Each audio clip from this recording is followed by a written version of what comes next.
This program contains animal treatment that may concern some viewers.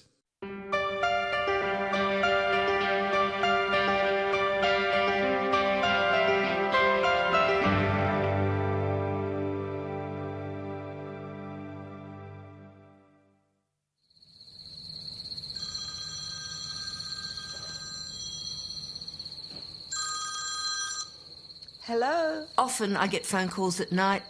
Eastern grey? This particular night was what is called a fence hanger, poor kangaroo hanging from a fence. Keep it as warm and quiet and calm as you can.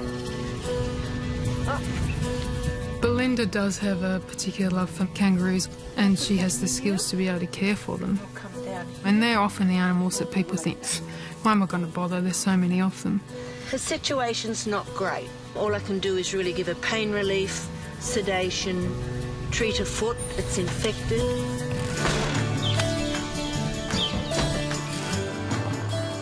She took an injured animal down to Dr. Howardralph probably 5-6 years ago, and he was regarded as the guru when it comes to Australian wildlife. Someone came to the clinic and said, "Is that the real Belinda Green?" And I just said, "What do you mean by that?" I remember the name Belinda Green as this glamorous model who won Miss World.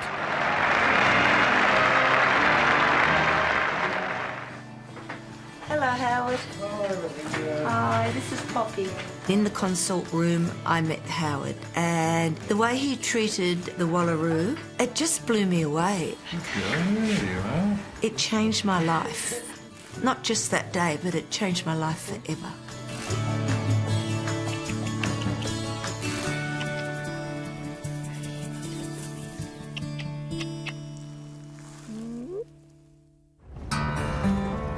Howard's clinic is about 40 minutes up an unsealed dirt road from Braidwood, and then down a little dirt track, and there you've got, in the middle of a paddock, his wool shed.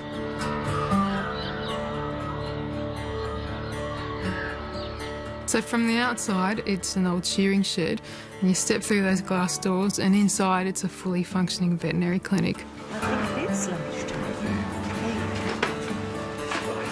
Be good. Hello, look at you. Would you control your reptile, please, madam? We have radiography, we have pathology, we have ultrasound, we have a consult room and a surgery. Southern Cross Wildlife Care is a charity. We all are volunteers. We don't get paid. You hear of Howard word of mouth through other carers, and the carers come from up Queensland, down Victoria, and they'll travel all that way with the animal because they know, or as I believe, if Howard can't fix it, no one can. Right, Winston, come out and talk to me. So is he eating? Sulking. Sulking? Sulking? Nice and warm for that sick girl. Glenda is my wonderful wife, and she's the one that organises everything and supports everybody, and the running of the whole service revolves around her. Right, I'm just going to put this on the slide and then we'll have a look at them like this go. You right there with her? Yeah.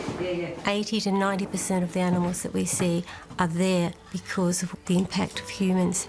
They get run over, they get caught on the fence, they get shot, they get sometimes unspeakable things done to them. Howard opens his arms up to all animals, no matter what the species. His philosophy is he will treat anything that's in need, that's in pain, equally. Hello there. No, don't bite me. Wildlife deserve respect. They live their life in the wild if they can, but when they come to grief because of what we've done, we have a responsibility to try to correct the problems that we've created. Okay, good girl. Good girl. Just relax, you know. When you do go down to Howard's, you don't know what the verdict's going to be, and that's how I felt with Poppy. The problem with getting a dislocated hip hanging from a fence is that you damage the sciatic nerve. And when the sciatic nerve is damaged, this can interfere with the function of the toe. Okay, Right so now, what I need to do is give her some more pain sedation, relief and yeah? sedation. But I Stay there, Poppy. will reweigh her. I guessed that it was a dislocated hip, and Howard did confirm that, and she needed an operation. It's always difficult because you never know which way it's going to go. Make it better.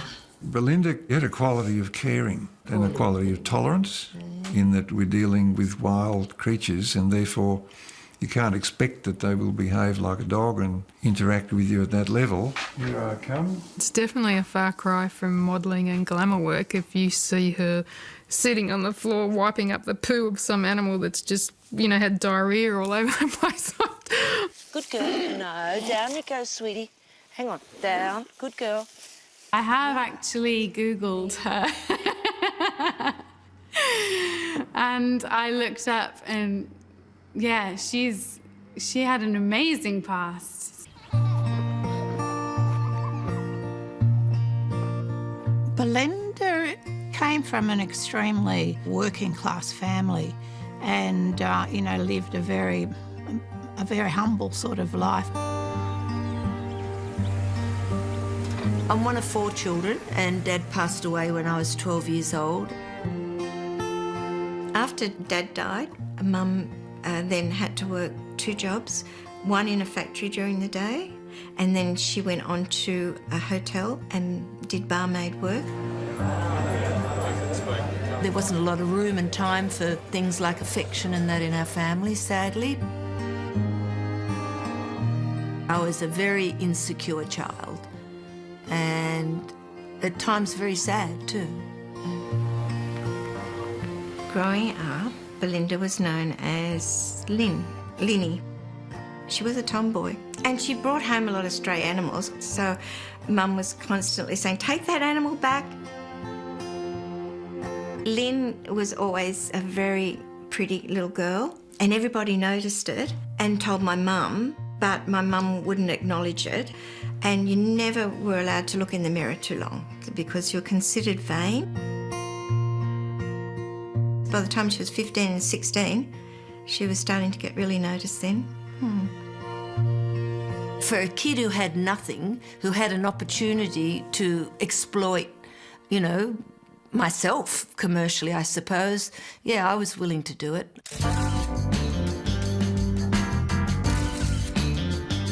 Lynn won the Miss Beach Girl contest down in Tasmania, and then she qualified to go to the Australian Beach Girl, and she won that. And so then she was an entrant into the Miss World contest. I got to travel for the first time.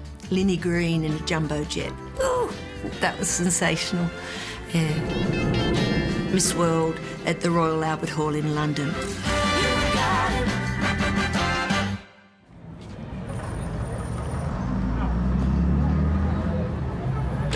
She just went completely unprepared. She borrowed a suitcase. She didn't have clothes with her. I think she borrowed clothes, in fact, and she never at any stage believed she would win it. And more birds at the Miss World Contest 1972 at the Albert Hall. And when they went, Miss World 1972 is... The winner, Miss Australia, Belinda Roma Green of Sydney. There were people yelling at me, over here, come forward, stop, smile. And everyone's yelling at me, and it was just buzzing, and the adrenaline through my whole body was just incredible. Belinda is 20, a photographic model with blonde hair and blue eyes, and she likes cooking. How about that cover? A real beaut. Yeah, and it was like that split second changed my life. Linny Green from western suburbs of Sydney changed my life forever and ever. Ooh.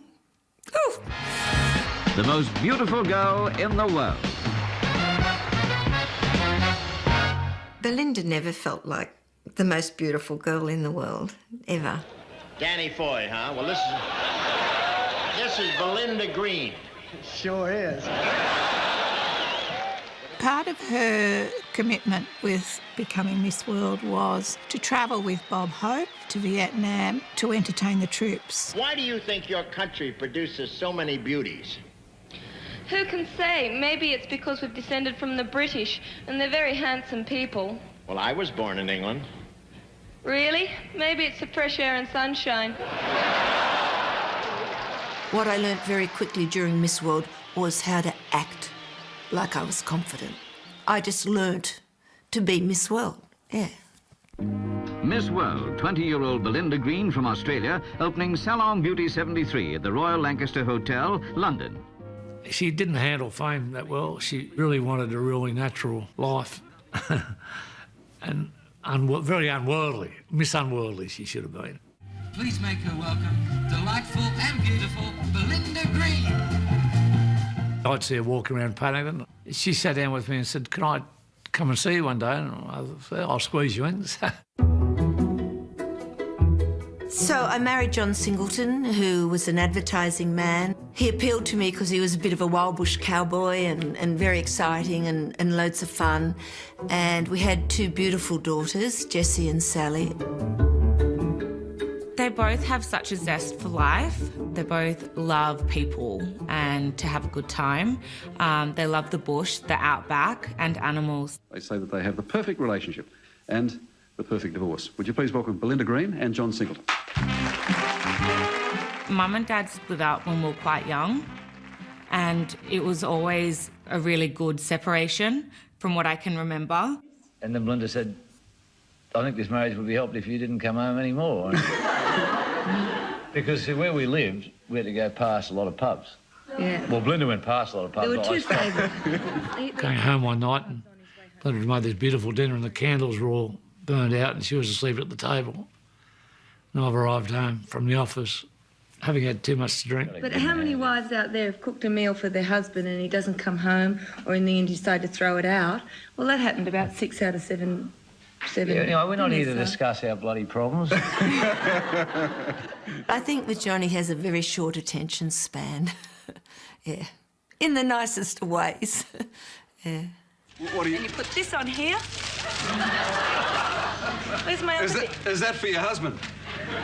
No, and then maybe that's why I haven't got one. Mum worked in daytime TV and she was really into healthy living and healthy lifestyle. And I got to a stage where I did feel my life was empty. And so I decided I needed to get out in the real bush and the real dirt earth again.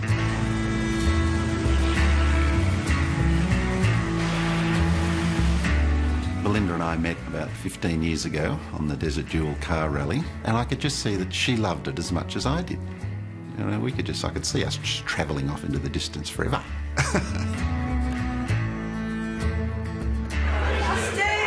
Will you take Belinda to be your lawful wedded wife, knowing she can't stack a dishwasher?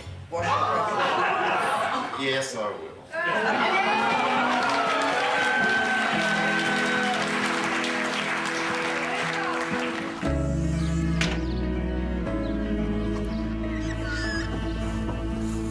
I think that she eventually got sick of the public eye and being invited to everything and having to look glamorous.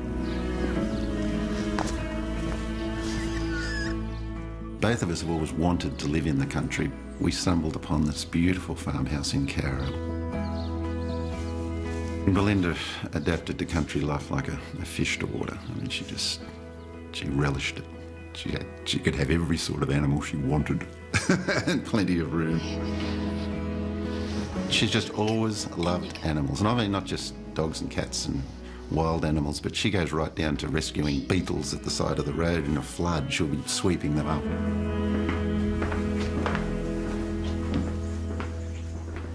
Over the years, I would have cared for hundreds of macropods, hundreds.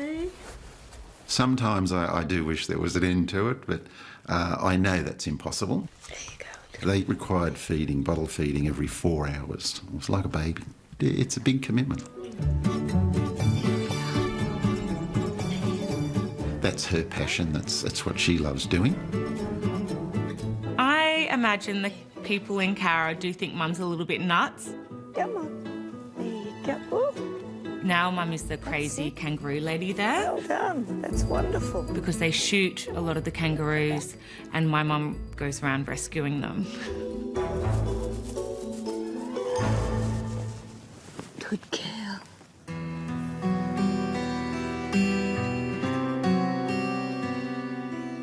Most people respect their wildlife. There are some of the older farmers, they still shoot them because they live next to bushland where the kangaroos come onto their property, and some people just don't tolerate them. I think it's a very sensitive issue, culling, but the farmers feel like they have to cull because the animals are eating their crops and are wrecking their fences. I understand where the farmers are coming from, but what we witness here is truly heartbreaking. People feel that they shoot kangaroos and it's an instantaneous death, but it often isn't. And then the joeys are left and they're not ready to leave their mother. They escape into the bush and they die a miserable death that way.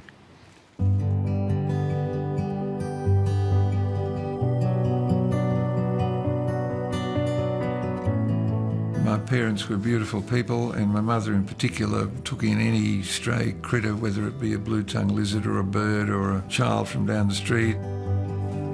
Howard trained first as a veterinarian. Then, as he was working on a number of animal species, he thought, there's one species I don't know anything about, not humans. He thought, oh well, like you do, I may as well go get a medical degree. And then went on to study anaesthetics. I met Howard at a hospital that I was working at as a physiotherapist. We married and we have 2 daughters. So Howard and Glenda's place on Motorvale, they years ago used to have the clinic, the veterinary clinic downstairs and humans upstairs. I worked in both human and veterinary medicine, so people would turn up with the blue-tongued lizard, a horse and grandma. Our house at Monavale was burnt down. It was a very difficult time for us all. We lost everything we owned. We had nowhere to live. We had some land and a little cottage down at Braidwood, so down we went. We treated the odd little kangaroo in the shearing shed. Then came the idea of, right, we have to make it a little bit better, not only for us, but for the animals that we're treating. Just go straight in the room and I'll just get you to sit down first and get your breath. Funding the clinic is difficult. Around the right. It's a struggle. Glenda works really hard on 3 jobs in human medicine. She's a physiotherapist and a nurse to be able to fund the wildlife clinic. Just bandage this on just till it sets and then we can take it off. Are you there? Howard has a 1-day-a-week medical job. He's actually relinquished quite a good professional career. We could be wealthy, but we're not, to do this work. They the last 2 to be fed? Yeah, last 2. Yep. Howard, he was the inspiration for Belinda to go and start her vet nurse course. Kissy's always hungry, isn't she? I mean, at her age, at 63 or 4 years of age, whatever she was when she started, to start a university course online, and for a person that can't work computers that well, was a big, big task. But she stuck to it. Now, you'll be working from that side now? Yes, just straight in. Doing a course in vet nursing allowed her to assist Howard in the deep end.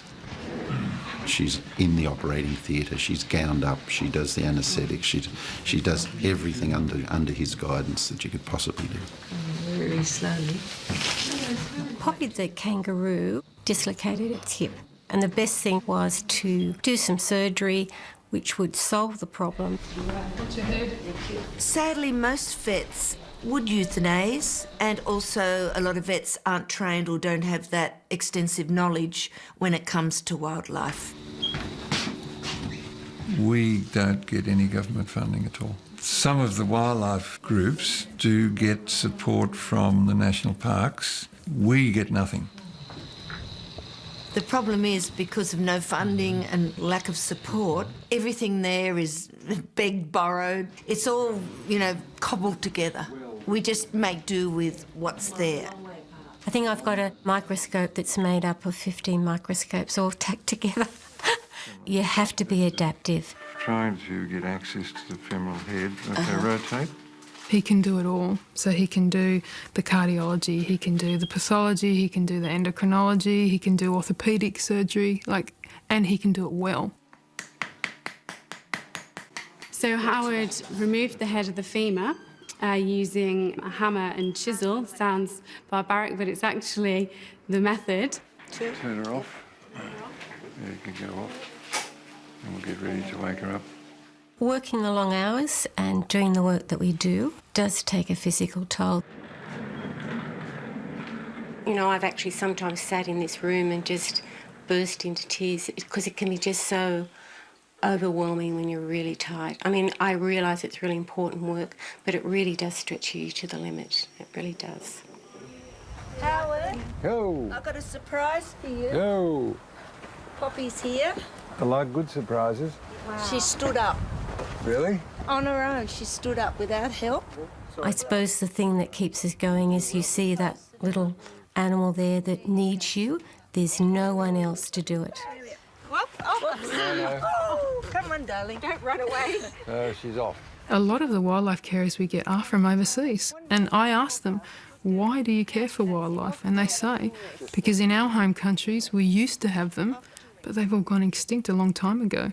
So here we find that it's amazing the animals that you do have. The wildlife would like to live in the wild, but we're not leaving them any wild to live in.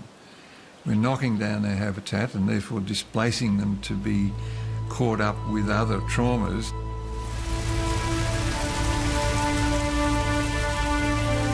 The enormity of the Victorian bushfire disaster is slowly emerging. Over the years, Howard and I have attended a number of natural and man-made disasters. 30,000 hectares of bushland was burnt in the Kilmore fire. Authorities are unable to confirm just how many lives and houses were lost. One of the worst was the 2009 Black Saturday fires in Victoria, where Howard and I went down for a number of weeks. We were allowed to go in and you'd see these burnt-out homes. It's really quite horrific. As 15-metre walls of flame approached the heavily treed region, bushfires, as well as burning down property and houses, they also do burn down the houses of the wildlife and actually kill a lot of wildlife and burn them, and they get smoke inhalation just like people do, and they do require care. And I think it's really important that the animal population is factored into a disaster like this at the earliest possible stage. At the moment we're treating a wallaby that's been caught in the fires. He's got burnt feet and they're quite significant burns, so we've given him a general anaesthetic, put up a drip, we've given him some good pain relief, and I expect that the prognosis will be reasonable. Critters were brought in to us that had their faces burnt off and all sorts of horrible things that are too awful to mention. And the pain and suffering was dreadful. And we've had people come up to us and say, I've lost everything, I've lost my friends, I've lost my home, please save this animal, which is, it's very touching, and you just want to burst into tears. It was quite emotionally, it took an emotional toll as well as the physical, because we were on call 24 hours a day.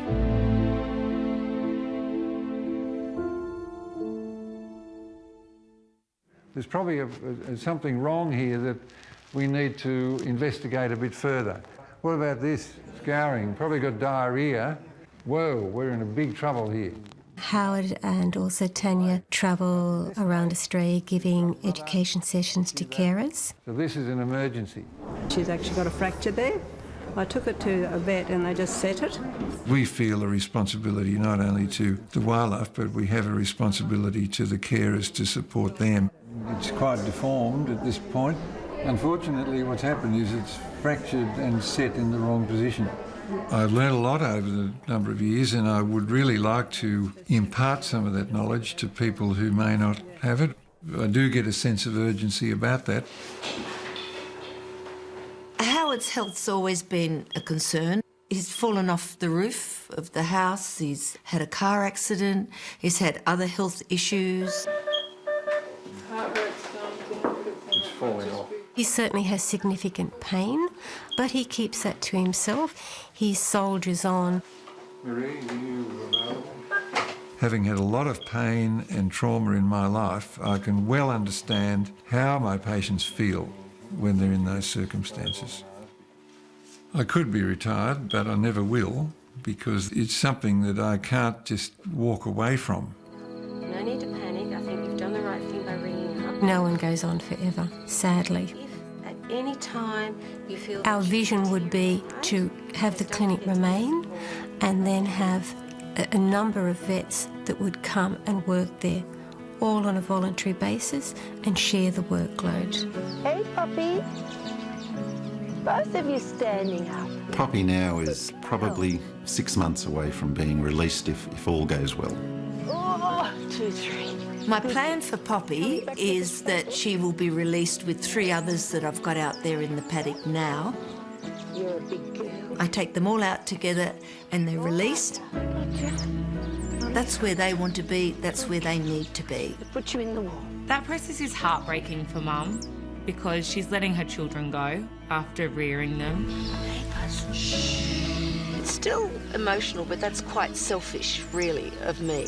So that's why I now take the approach, job done.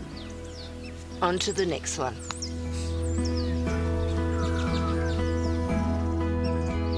My sister has just had a baby. I'm 5 months pregnant as well. I'm not sure who will win out between the kangaroos or the grandchildren. She can't put anything before these kangaroos. I learnt that a long time ago.